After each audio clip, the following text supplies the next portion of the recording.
जय भीम। हम सभी जानते हैं कि बहुजन समाज पार्टी देश की तीसरी सबसे बड़ी पार्टी। हम सभी इसे मानते भी हैं और फिर भी हम हारते हैं। एक भी स्टेट में हमारी सरकार नहीं है, हमारे 1 या 2 विधायक करके हैं, पर फिर भी हम तीसरी सबसे बड़ी पार्टी है। क्यों? क्योंकि हमारे पास वोट हैं, क्योंकि वोट की ताकत फिर भी हमारी बहुत ज़्यादा मजबूत है। फिर भी हम सत्ता में क्यों नहीं आ रहे? क्योंकि सत्ता में आना ही असली सक्सेस लोगों को लगती है। हम सत्ता में आने से पीछे क्यों हैं? बहुजन समाज में जो लहर जो क्रिएट हो चुकी थी उस समय पे जब मान्यवर कांसीराम साहब थे, वो लहर आज कहीं ना कहीं रुक चुकी है। हमें इस बात को समझना होगा और गलती सिर्फ हाईकमांड की होना ये बात सही नहीं है, गलती कहीं ना कहीं हमारी भी है। आज बीएसपी के हर स्तर पर आप कहीं पोलिंग बूथ पे भी चले जाओ तो हर एक ना एक वोटर जरूर होगा, वहां कितनी ही कमजोर क्यों ना हो, एक वोटर जरूर होगा। और जब मान्यवर साहब कांसीराम जी हुआ करते थे तब ये वोटर बहुत ज़्यादा एक्टिव थे, ये काम करते थे, पर आज के टाइम में ये वोटर सिर्फ वोटर बन के बैठे हुए हैं और यही कारण है जो हमें लगातार कमज़ोर कर रहा है। अगर हम सिर्फ बीएसपी को वोट देते रहे, सिर्फ वोट की ताकत दिखाते रहे तो हम सत्ता में नहीं आ पाएंगे। हाँ, एक सेकुलर वोट हमें मिलता रहेगा और वो सिर्फ वोट हमें सत्ता नहीं दिला सकता, वो वोट हमें और बढ़ाना होगा। बीएसपी का वोटर अगर चाहे तो ये बहुत बड़ा कर सकता है, क्योंकि मान्यवर कांसीराम साहब से जुड़ के, उनके विचारों से जुड़ के आपने बीएसपी को चुना है, बीएसपी को वोट देते हो, आपने विचारधारा को समझा है और जिस व्यक्ति ने विचारधारा को समझा है वो समझा भी सकता है। एक एक वोटर अगर ये ठान ले कि अब बीएसपी की सरकार बनाना है, बिना डरे, बिना किसी दबाव में आए, पूरी ताकत से अपने क्षेत्र में जहां भी सक्रिय जो भी हो सके, आप ब्लॉक स्तर के नेता हैं, आप पोलिंग बूथ स्तर के नेता हैं, अपने पोलिंग बूथ पे अपनी जगह पे, कहीं आपको बड़ी रैलियों में नहीं जाना, ना आपको बड़ी बड़ी सभाएं करना है, सिर्फ अपने स्तर पर लोगों को जगाना शुरू कर दीजिए। जब आप नीचे से जगाना शुरू करोगे तो ऊपर के जो नेता हैं, जो कहीं ना कहीं उनका मोरल भी डाउन हो चुका है, वो भी बढ़ने लगेगा। और मोरल डाउन कई लोगों का नहीं हुआ, कई लोगों का कारण ये भी है कि हम बहुत ताकत लगा भी सकते हैं, हमारे पास पावर भी है, स्ट्रेंथ भी है, पर पैसे की कमी, आर्थिक तंगी बहुत बड़ी बात। तो इसके लिए जमीन स्तर से लोगों को जोड़ना होगा, हर एक कार्यकर्ता को जमीन स्तर पर काम करना होगा। और सिर्फ कार्यकर्ता नहीं, अगर बीएसपी का वोटर भी बीएसपी के प्रचार में लग जाए तो मैं दावे के साथ कह सकता हूं कि आने वाले जितने भी चुनाव होंगे वहां बीएसपी को हराना नामुमकिन हो जाएगा। और आपको मैं अभी ये बात बता देना चाहता हूं, आपको मैं ये बात बता देना चाहता हूं कि अगर भारतीय जनता पार्टी को कोई सत्ता से उखाड़ फेंकने की ताकत रखता है तो वो सिर्फ बहुजन समाज पार्टी है। कांग्रेस में इतनी ताकत नहीं रही कि वो बीजेपी को सत्ता से हटा दे, और हटा भी कैसे सकती है? उसकी और कांग्रेस की विचारधारा एक ही तो है, वो अपनी विचारधारा को कैसे तोड़े? आज कांग्रेस के जितने नेता थे वो जाकर के बीजेपी में शिफ्ट हो गए, कल को अगर कांग्रेस की सरकार आएगी तो फिर वो कांग्रेस में आ जाएंगे, परसों आम आदमी पार्टी की सरकार आएगी वो सारे आम आदमी पार्टी में चले जाएंगे, क्योंकि उनकी विचारधारा एक है ना। ये विचारधारा परिवर्तन की लड़ाई है और ये हर स्तर पर लड़नी होगी। ऐसा नहीं चलेगा कि बहन जी हमारी नेता हैं, बहन जी राष्ट्र अध्यक्ष हैं, या मैं कार्यकर्ता हूं सिर्फ मैं काम करूं। बीएसपी के हर एक कार्यकर्ता को, बहुजन समाज के हर एक व्यक्ति को पूरी शिद्दत से, पूरी लगन से ये काम करना होगा, क्योंकि इससे फायदा सिर्फ बहन जी को नहीं होगा। अगर बहन जी प्रधानमंत्री बनती हैं तो इसका फायदा सिर्फ बहन जी को नहीं होगा, पूरे देश के हर एक व्यक्ति को इसका फायदा होगा।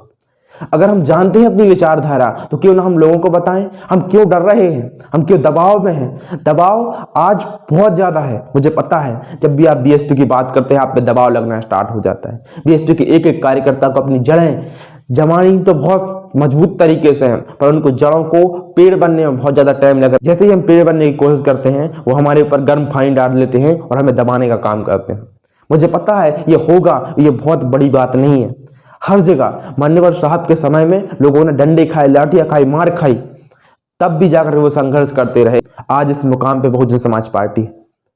और अगर आज हमने संघर्ष नहीं किया, अगर इनके दबाव में आने से, अगर इनके डर से हम डरे रहे और डरने के बाद हमने काम नहीं किया, सिर्फ वोट देते रहे, तो आने वाले समय में आपकी पीढ़ी इनसे और ज्यादा दब जाएगी। आज हम जो आवाज सिर्फ उठा सकते हैं वो सिर्फ आवाज भी नहीं उठा पाएंगे।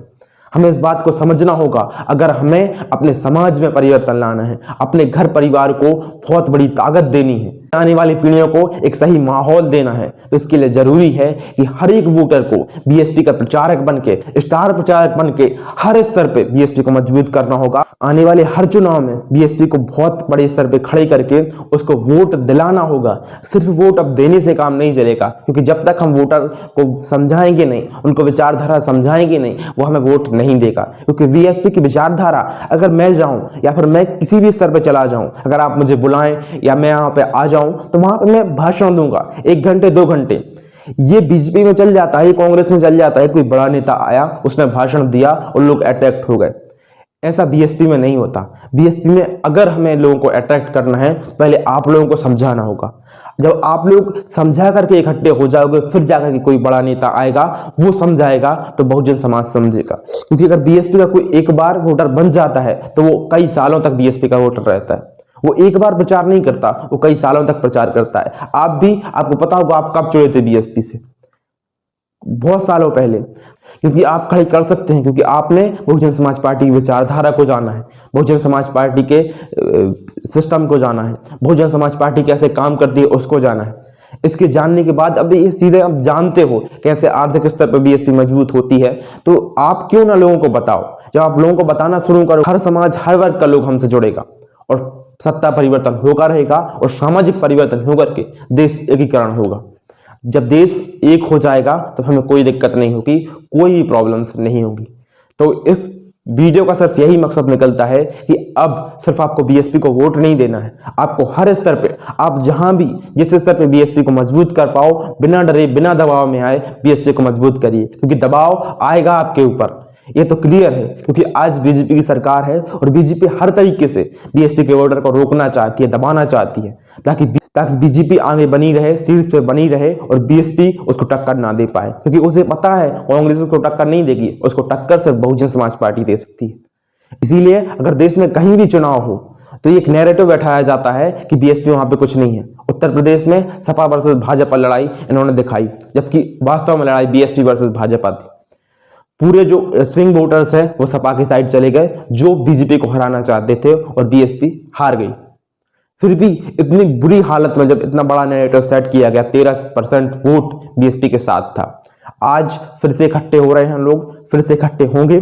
बस आपको अपनी ताकत को जगाना है। जो मान्यवर साहब कांसीराम जी की आग थी, जो उस समय की आग थी, जो ज्वाला थी, जो जुनून था, वो आज आपको अपने अंदर भरना होगा और फिर से लग जाना है पूरी ताकत से, ताकि हम सत्ता परिवर्तन कर सकें, सामाजिक परिवर्तन कर सकें और इस देश में बहन कुमारी मायावती जी को प्रधानमंत्री बना करके इस देश को समृद्धशाल, खुशहाल और बहुत ही लोकतांत्रिक, जो लोकतंत्र की सच्ची प्रक्रिया होती है, जो संविधान होता है, उस संविधान की प्रस्तावना को हम एक एक देश के एक कोने तक पहुंचा सकें। क्योंकि आज देश में संविधान लागू तो है, फिर भी वो सही तरीके से लागू नहीं है। आज संविधान बना के रखा हुआ तो है, आज कहने को तो संविधान से चल रहा है देश, पर संविधान से अगर देश चल रहा होता तो ना तो किसी के ऊपर अत्याचार हो रहे होते, ना किसी का शोषण हो रहा होता, ना ही किसी को लूटा जा रहा होता, ना ही किसी को गिराया जा रहा होता।